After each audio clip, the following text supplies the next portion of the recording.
So I just got out of Spider-Man Across the Spider-Verse and was really impressed. I absolutely loved the 2018 Into the Spider-Verse, so I had pretty high expectations, and this movie delivered in full. Just when you think that superhero movies are getting old, a movie like this comes along and breathes new life into the genre. I felt that everything great about the first film was doubled down and improved upon, making Across the Spider-Verse stand out as its own unique thing without taking away from or just leeching off the original's reputation. The fun humor is still there, with a lot of great writing. The jokes are complemented by snappy editing and really good sound design too.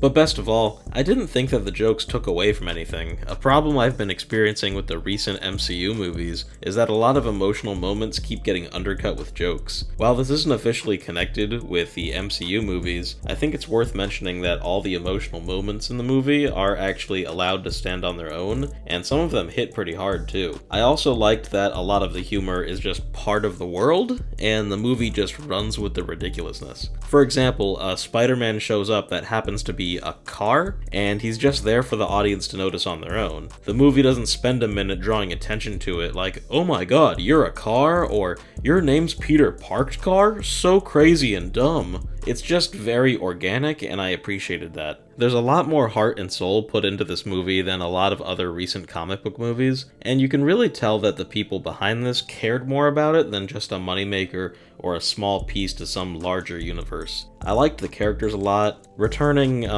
spider characters got some added depth that was really nice to see. It was cool to see more from Miles' parents too. I really liked the Spot as an antagonist. I think it was really cool that they take this loser of a villain and make him grow to become kind of terrifying. Lastly, I gotta touch on the visuals of this movie. What an absolutely beautiful film. The animation is amazing. It takes the style present in the first movie and really doubles down on it and does even more cool and unique things with it. There were so many things that just made me say, wow. I'm writing this just after getting out of the theater, so I don't have notes about it or anything, but some examples are the backgrounds turning watercolor sometimes, or using different art styles. That was really cool. I loved how those different art styles clashed together, yet it all seemed to fit appropriately. And there's so much going on with so many characters in different styles too. There are traditional CGI characters, there's video game model characters, there's 2D characters made out of like ripped newspaper or something, characters straight from the comic books, live action characters that are just sketches, characters that are abstract shapes. The list goes on forever. I was wondering if all the art styles would end up being too much, like if it would be over stylized or something, but everything ended up blending really well together. Between this and the first movie, I honestly can't think of another animated movie that utilized the limitless possibility and creativity of the animation medium as well. It's spectacular.